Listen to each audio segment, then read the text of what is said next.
Baron Corbin is fucking back, boys. Holy shit. Baron Corbin is back in the worldwide wrestling of WWE. I don't know what I'm talking about. I'm tired, boys. But Baron Corbin's back, and he made his statement well known by attacking the United States champion, Trick Williams and Carmelo Hayes before the end of the match. It's a really good match too. What a good place to return. You know what I mean? Anyways, I want to go and get to this match, get to the return, and talk about what this could all potentially mean. Before we got to Trick and Mello, Yachty showed Trick that he got himself a brand new custom belt, which I'll put on the screen right now. Look at that. I actually kind of like the belt. It looks nice. Mean men's coat, bud. But they're having a match, very back and forth even. At one point, before the end of the match, I was about to say Yachty, he didn't do anything.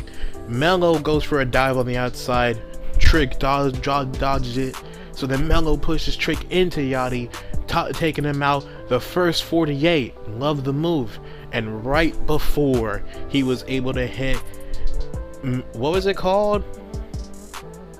What was it called? It's like, whatever. He's about to hit his big leg drop. Right before he could get up there, Baron Corbin grabs his hand, throws him off, and hits him with the end of days. Oh, it's been a great finisher forever. Honestly, I've always loved the end of days, and I'm not used to seeing it. I miss seeing the end of days, and it's so cool. He even hit it on Trick Williams. He's not a small boy. He's a pretty large boy, too. Held up that, okay, I'll be honest, he held up that title, the new men's coat title. It looked fucking shit around with Baron Corbin holding it. I'm not gonna lie to you. I like the title itself. Oh man, it only looks good on Trick. Anybody else looks shit. But yeah, he holds that title, drops it onto Trick, and walks away with, I believe, what is his new theme song playing in the background? Who knows? But man, I'm low-key hype. I'm low-key hyped about the Baron Corbin return. Which there were reports. I didn't want to make a video about them until they were true. I wasn't that hyped about Baron Corbin. When hearing the reports, it's like, okay, I'll probably do Danhausen, whatever. Cool. Seeing him in action, oh, I'm excited. I'm excited about that. It's good to see Corbin back in the action in the WWE. It's good to see that. And yeah, that's the main talking point I really wanted to just dive straight into with. So before we get into the rest of the video, please like, share, comment, subscribe, guys. I'd appreciate that. I think it'd be cool. That's all I'm asking. That's all I'm going to say. I think it'd just be cool. Anyways, we open up with the recap on Raw, where we got to see CM Punk become our new undisputed champion. Nick Aldis is back from suspension, where he introduces CM Punk, and he basically just cut the same promo he did on Raw when he won the World Heavyweight Champion. When I hold this title, I'm gonna be a fighting champion. That means every week you'll have me in a match, and I want to fight the best of the best, because being the best in the world isn't just a title, it's a lifestyle, whatever he says. And then he lists off a couple of names that I'm gonna read out to you. He named Finn Balor. Hey, that was good. He named out Sami Zayn. He should get a title shot again. Fuck you, Punk. Gunther, that was cool. Royce Keys. I actually didn't expect the Royce Key call out. I'd be excited for that. Damian Priest. Alright. And Trick Williams. Yes, that's the one too. Trick and Royce, I'm very excited to see. Like CM Punk's World Heavyweight call out, none of them answered. It was Cody Rhodes. Fuck you, Cody. Where he basically just said, hey bud, I don't know if you knew this, but that used to be my title, so would you mind if I get that at SummerSlam? And Punk was like, sure, why not? Kiss, I guess. They kissed. they did. But that'd been fun. That immediately gets transferred over into Finn Balor versus Tama Tonga. I was about to say Tama Tonga. I had to catch myself. And a very good match. Yo, this crowd loves Finn Balor. There was a point where Finn Balor did a reversal and did a reverse DDT. And the crowd just jumped out of their seat. And I'm thinking, this is for the world champion. This is what the world champion is for. With how into the crowd was for Finn, I really just expected the title to just magically appear on the podium and be like, yeah, this is for the infinite champion. It's like, god damn, this crowd loves it. Tama Tonga tries to interfere, and Finn Balor gets the jump on that, knocking Tama out of the ring. Oh, what a terrible bump Tama took. He landed just straight on his arm to the outside, before again thrown back in for a coup de grace, and Finn Balor wins. Yay! We love a Finn win. We don't get to see Finn win a lot. It's good to see that happen. I think the last time he won was WrestleMania, right? No, he beat JD. I'm lying. Anyways,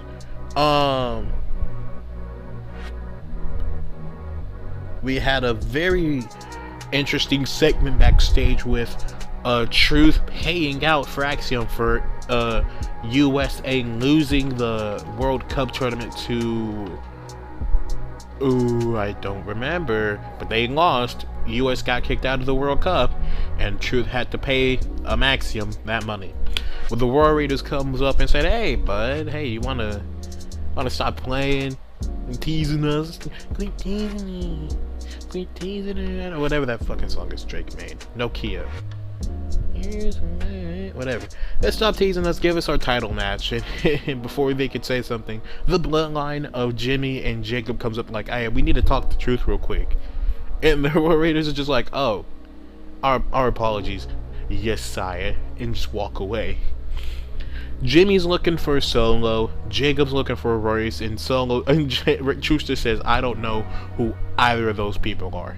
And Damien then comes up and says, yeah, Royce is back here somewhere, because fuck that guy, I guess.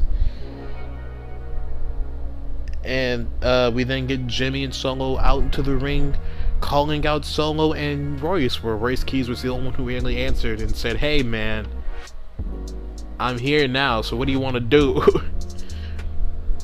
I didn't really understand the full promo, I'm not gonna lie to you, but I did like Royce's promo, explaining why family is more than blood, it's loyalty.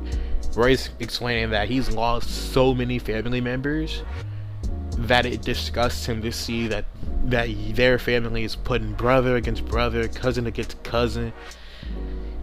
And I wish I could just hug my brothers or cousins. I wish I could text them, call them, whatever. And so for the past 14 years, that man right there, Jacob Fatu, has been my brother, and it disgusts me to see how y'all been treating him and all that shit. I didn't like that promo. I liked Royce Keys' promo. Jimmy was still just like, well, I'll fight you now, I guess, you fuckhead. And they had a match. It was a fine match. It was pretty good. At one point, Jimmy found himself outside, and Royce Keys just picked it up. World's Strongest slammed him onto the table twice, and was about to ram him into the post before Jimmy reverses it, throws him into the post, and slides him inside. He goes to the barricade. Time out. Hold on.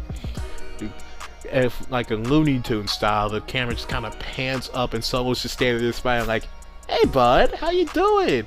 About to thumb him in the throat before Jacob comes out and makes the save. So Jacob and Solo are now brawling. Solo gets taken out. Royce Keys is distracted enough before turning around straight into his spear by Jimmy. 1, 2, 3. Jimmy picks up the win. I love a big Jim win, and I'm really happy for it. I'm not gonna lie to you, this really did surprise me, especially with Punk calling out Royce Keys wanting to fight him for the title. I figured, okay, well, we're showing Royce Keys, you'd probably want that man to win, right? Because the world champion did just call him out. You'd like to see him win. No, Jimmy picked up the win. And again, big haps for Big Jim. I love that. He was wearing Naomi's expired outfit. That was really nice. He had his normal like basketball tank top with the pants that had caution on it for his wife. They just had a child not that long ago. That was nice. That was lovely. But yeah, they keep Jacob fights fuckface, what's his name? Solo Moore, before turning his back onto his own brother of Race Keys and takes him out. And he puts a chair around Jacob's head, getting ready to do the hip attack before stopping and telling Solo, hey bub, you got one more chance to just show up on Raw. We can talk about it, or you're gonna die. Anyways, I'll see you next week, bud. Take care. Bye bye. And they're all through it. CM Punk was about to talk about Sami Zayn and his comments on social media after losing the champion, before we ran into Johnny Gargano, and immediately I said, Punk, you better watch out. He's coming for that title. Johnny Gargano will become our new undisputed champion if you're not careful. I just watch it. Sami Zayn has rubbed off on Johnny, and he's gonna happen. But Punk really just said to Johnny and Candice, man, like, y'all need to fix your shit. Y'all are broken. You're not a wrestler no more. He's a corpse. Y'all need to fix something. And just walks away, running into Finn Balor, who's like, yeah, I'm good. It's good to see you on Smackdown. Thanks for remembering me, bud, because without you, I wouldn't be where I'm at. That was cool. That was nice. We got Alexa Bliss versus Jade Cargill next. And a fine match. It was cool. Yeah, a lot of interference near the end.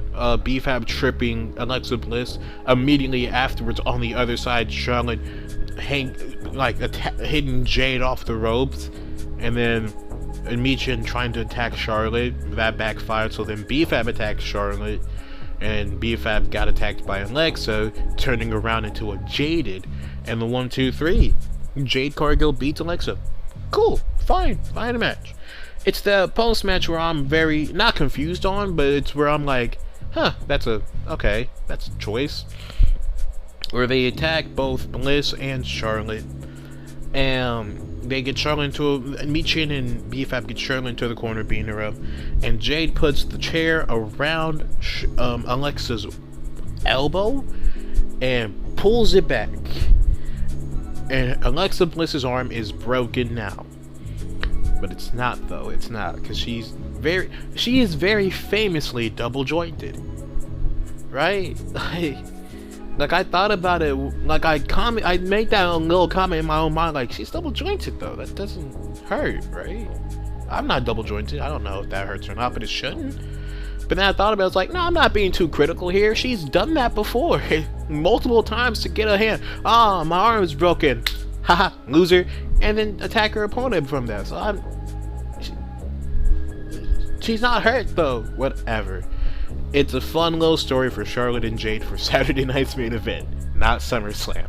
Apparently. Because Fatal Influence is fighting for the tag team champions on Saturday night's main event and not SummerSlam, like I predicted. That entire video, by the way, has fallen apart. We then got the Carmelo Hayes Trick Williams match with surprise Corbin attack in the middle of there. And then we got what was technically our main event of Gunther wanting Cody Rhodes instead of Cody versus Punk at SummerSlam. So Nick Aldis comes out and says, okay, well, I can't do it for SummerSlam, but I'll let you fight Cody and CM Punk together against your friend and mine, Sami Zayn. Yay! It's everything you've ever wanted, bud. Anyways, yeah, Cody Rhodes versus... and Gunther just starts attacking Nick Aldis before he could even say anything about SummerSlam. Puts him in multiple chokeholds, the fucking rain down elbows he does. It just kept he had with a nasty big boot at one point. That was cool. It was nice. Yeah, Nick Aldis gets attacked by Gunther. That's definitely a SummerSlam match now. We've gotten physical, boys. That's a match. And the fuck Netflix, because Cody Rhodes then comes out and literally he takes his jacket off, does a singular sprint move cuts. Cuts off. The show's over with. There's nothing else after the show. It's like, that's a lie. I just saw Cody. It was a good show, honestly. I enjoyed this show. If I had to give you a match, if I had to recommend a match for you to watch, honestly, I'm stuck on Tama Tonga and Finn Balor, or Mello and Trick. Both of those were very good matches. No Chelsea. I'm a little surprised about that. She's gotten so over.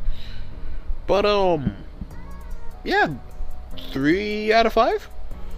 It's a good, solid show. I'm not blown away by this show. I'm not like laid back in my seat saying cinema, but I'm also not personally offended by this show. 3 out of 5. Not bad.